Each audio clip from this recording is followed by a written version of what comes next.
Hello, and welcome back to another episode of Alice Madness Returns. Oh, Mr. Turtle. What? Mr. Mock Turtle. Poor Mr. Mock Turtle. Lost his ship, lost his job. Ah, the poor man. I must say, we have a snazzy new outfit. I really like the color scheme, like the mermaid-esque theme. With the little... Scoundrel is fitted with grotesque headgear. If I have ever owned an accessory that unseemly, I'd burn it, destroy all evidence of it, and deny its existence. I value my reputation. I like the little anglerfish thingy we have going on. I myself do not wear hats. I don't know. I just like to wear headbands from time to time.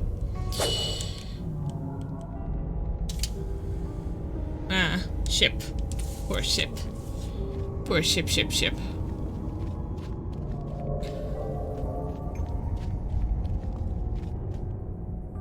Seeing enemies. Ooh. Keeping an eye out. Okay. That's where we're going. But first, vast riches. I've recently seen like a video on like older fashion, like really old fashion, and how guys were like really upset about old fashion back then, like they are now. Men seem to be upset about anything. For some reason. I'm not saying all men. Of course I'm not saying all men, but a lot of men, and yeah, no. It's not particularly fun. But what I've found really interesting were like there were like needles to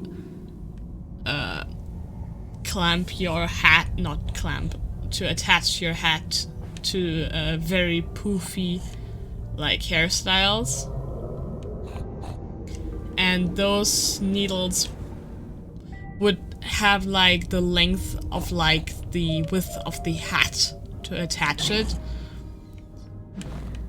But that also like means that it's a really long needle, and women could actually use those needles in self-defense, which I find pretty pog. But men didn't, because if they came too close, they got poked.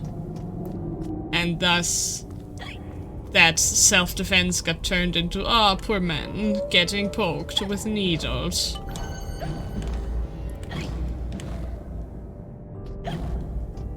I just find it an interesting thing, and to have a weapon of self-defense in my arsenal at all times would be worth the effort to wear a very fancy hat.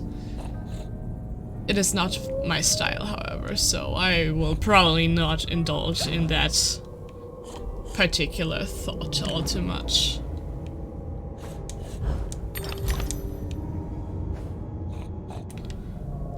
But yeah.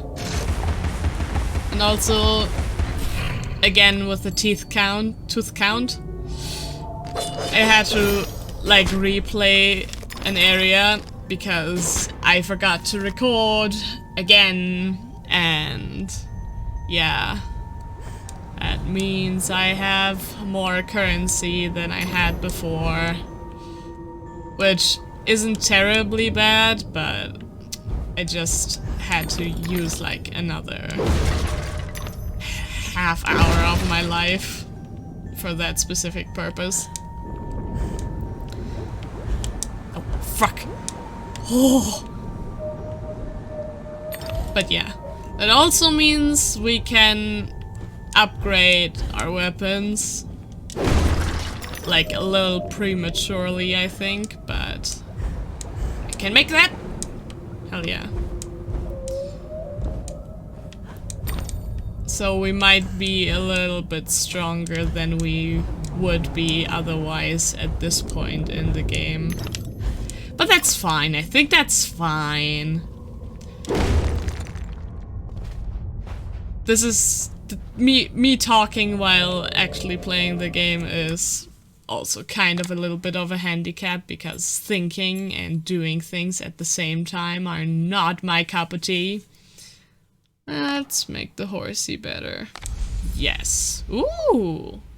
Looks kind of candy-ish. I think I'm gonna upgrade it again. Let's see what it looks like. Ooh, that looks so cute! Looks a bit darker now. Darker aesthetic. Oh! I like that! That looks pog. Okay, let's go. Back into memory lane we go.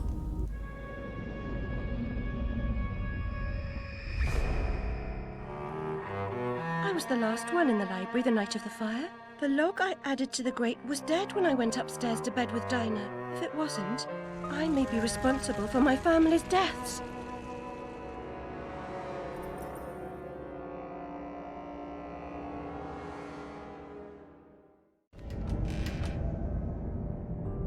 Great.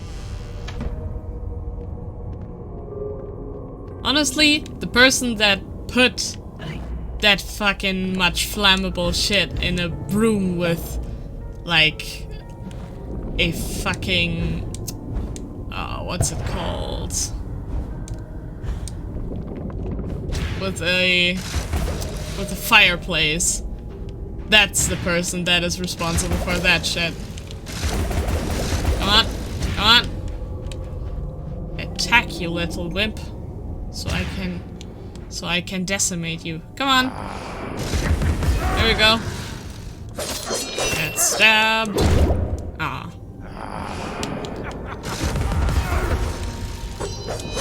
Get stabbed, sir. Okay. These guys are pretty easy to outsmart. And he's dead. Rest in peace. Yeah, that's the way.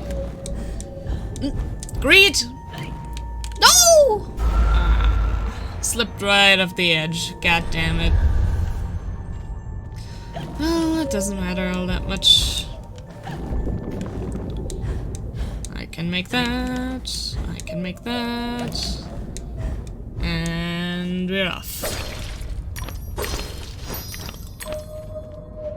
Okay. I'm pleased you love my pictures, Alice. Photographs are a kind of imitation. A great painter captures a true likeness. The camera helps an amateur come close. Well, you don't have a painter in every goddamn moment in your life, so a photograph is a good second in capturing moments.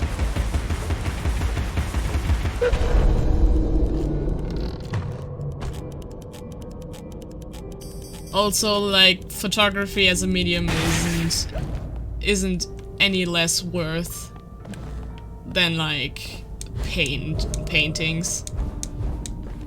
Like, a good photograph can, like, capture the essence of a moment as well as a really, really detailed painting. Or like a really simple one.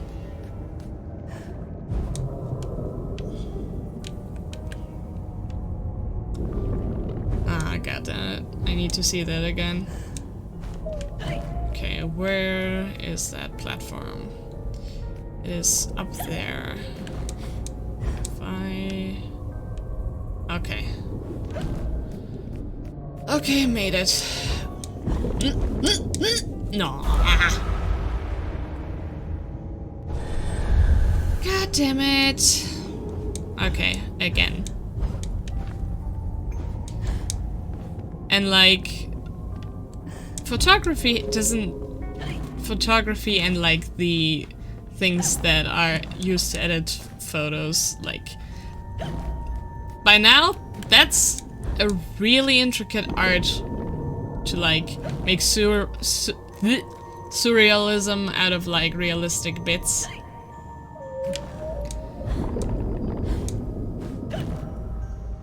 Like Photoshop and all that kind of jazz. And like photo enhancement for like an album or something, like for like a family photo you want to look extra pretty, like make it a little bit more saturated and stuff. Like in digital art, messing with the values is like a great help. When in my digital art I also like mess with the values a lot, because one of the things that I always mess up is like the saturations of the colors, because I always like paint in like colors that are gray adjacent, which isn't really a good thing. But it's such a minor issue because I can just adjust the saturations. And it's not even that hard. So that saved my butt a lot of times when I drew things. Or painted things. I'd say my style is a mix between, like, comic-esque, because the proportions are a bit whack, and like a little bit of painterly because it's all lineless. Well, not really painterly, but you get the gist. It's all lineless.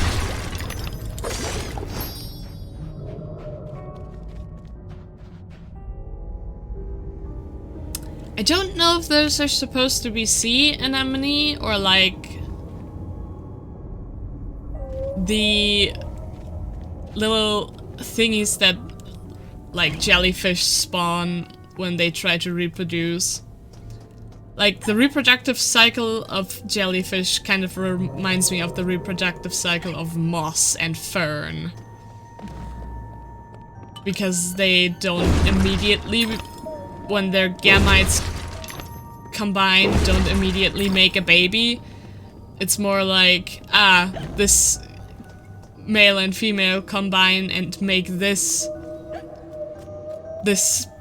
anemone-esque thing that latches onto the ground and grows little spurs that turn into like jellyfish, tiny jellyfish, which is really weird considering it is like an animal. I like the little anglerfish seahorses. Barrel bottom. Let's go. Oh, what do you want? What lies beneath this patina of civility? Something wicked, I'll wager.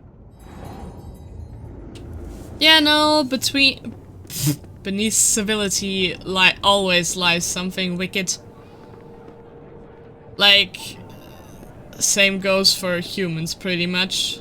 Well, it pretty much goes for humans because someone put it in these terms that I quite liked. It is that humans are not tame, we are not civilized, we are just domesticated. Which I find an interesting way to put that, but also pretty accurate. Because humans can go fucking mental in like a moment's notice. Especially if like something speaks to our primal senses.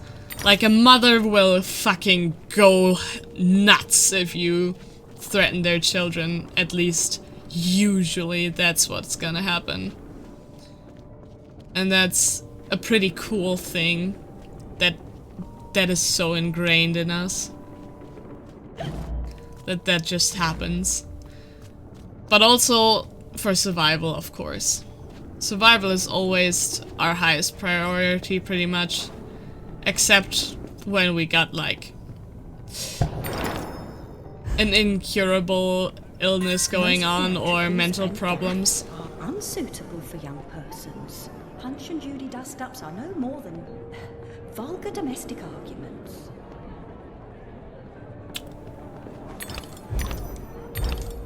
They make a good point that cartoons aren't all, well, that stuff isn't all that, the old entertainment isn't all that good for kids anymore. But the counter argument that kids are getting too sheltered is also like a valid thing to argue. Because I think that you shouldn't shelter children from everything, but at least, like, don't make it like an obvious and easily accessible violence. Like, you should maybe not do that, and, like, instead of, like, numbing stupid violence, put in, like, ways to problem solve, but not in a, like, friendship solves everything kind of way. Like, sometimes you can't make a friend out of, like, the person that annoyed you in that moment, or, like, that you got into an argument with. Like, not everyone can be friends. There's no time to waste. There's no time at all. Okay, survival. And I'm not saying that in a malicious sense of, hey, you can't be friends with this specific person. No, I'm saying that not everyone can be friends, as in not every single type of person will get along. That just doesn't work. And that is okay, as long as you show each other, like, common decency, and we can, like, get along on a normal human being level, then everything is fine. You don't have to be friends with that person. You can disagree with their views even, and, like, still be civil about it.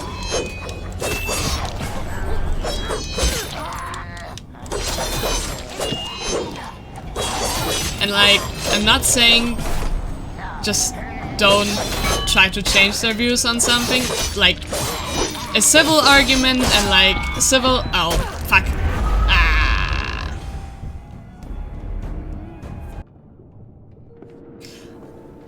I'm sorry.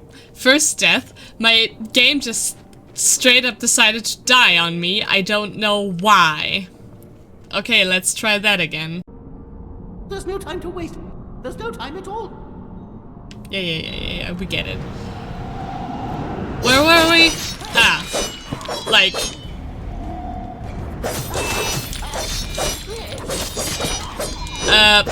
there is, like, a civil and, like, normal way to, like, argue. Arguing isn't a bad thing, you just have to do it correctly. The correct way to argue, and this I learned in, like a German class, is it's not to win the argument, it's to solve an issue, to solve a dispute. Whatever that dispute might be. And you usually don't aim for compromise. You aim for a decision, and a sound decision at that. Compromise is usually something that both parties are relatively unhappy with, and you don't really want that. Ah, success. Come, Alice, don't dawdle. You've already missed the train. The train missed me! How dare you?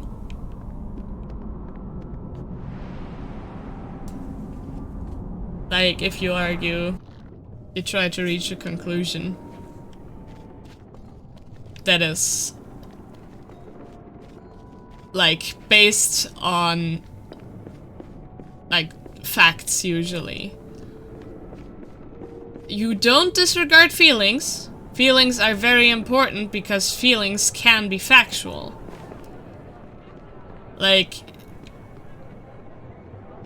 why don't we do this? Because it makes me sad. For instance, like, sadness would be... Induced sadness would be a sound argument, like, why aren't we doing something? Because it would hurt someone's feelings. Feelings are important. Do not disregard them on the basis of other, more like, scientific facts, if you will.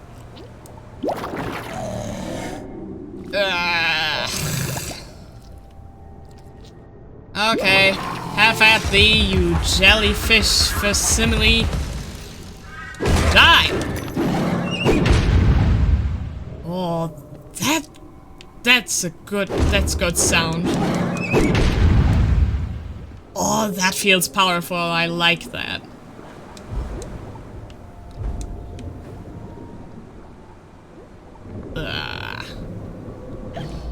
Is there anything else I can do before I have to fight the jellyfish fuckers? Ah! Of course I missed! I hate everything. By the way, most of my thought processing in these kinds of scenarios isn't thought out or scripted. It's more like a constant stream of conscience.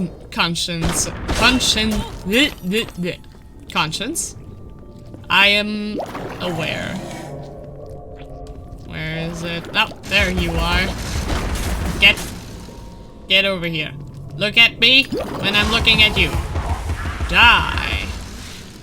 Trash bag. Come on. I know you can hear me. Get over here. I get no loot. No loot for me. Ah! Almost yeeted myself again. Anything over there? Nope.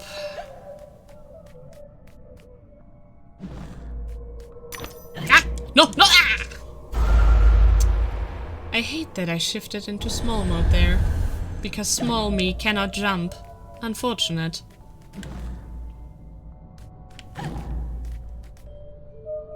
Gold tooth. Did you know that the reason that, like, teeth were made, well, not purely made, but, like, had, like, a gold cover it's because precious metals usually don't oxidize, like, either at all or, like, really, really slowly. Which makes them a good material for, like, fixing something that is in contact with organics. Didn't mean to place the bunny.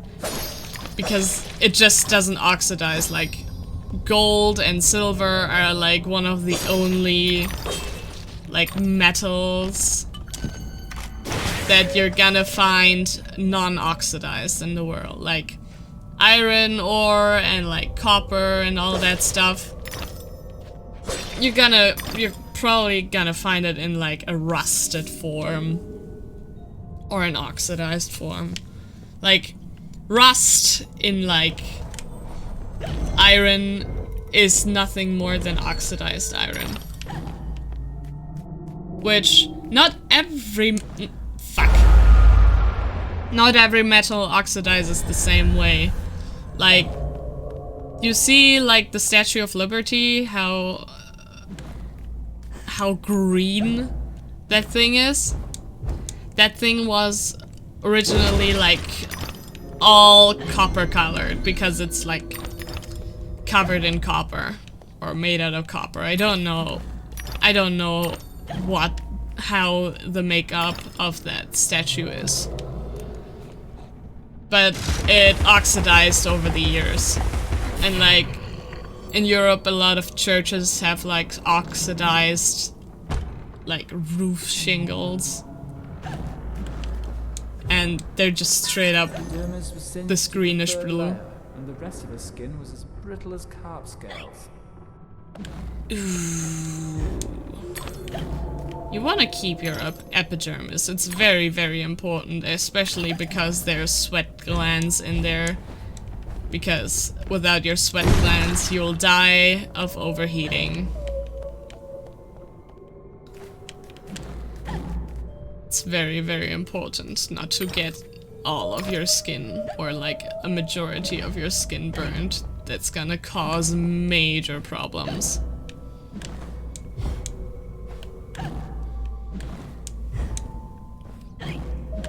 Where were we? Ah, oxidized copper.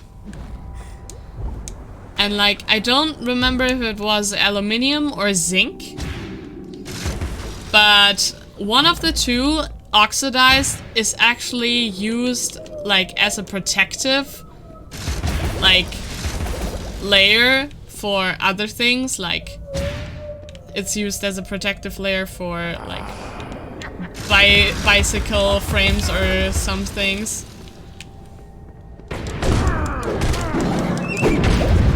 Because the oxidized part pretty much protects everything that's underneath.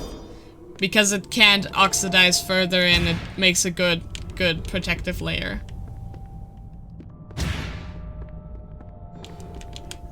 Like, that's one method of coating something to protect it.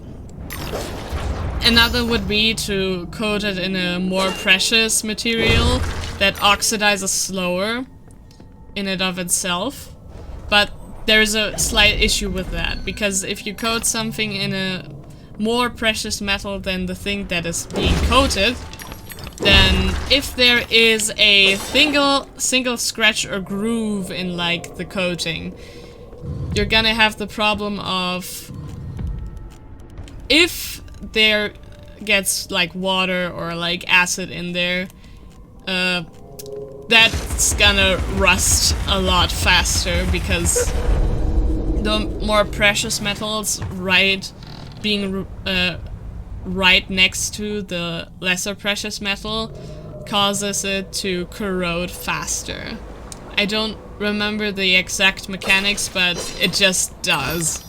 Like, in older ships, they had like, they like put metal, like iron plating on like the bottoms of ships to like protect them from like coral reefs, and not really coral, but like the shores and like rocks. They put metal plating on there, and the nails that held them there just rusted, so they had the brilliant idea of using copper nails or copper bolts to hold the iron, and the iron plating just rusted around the nail and it fell apart faster.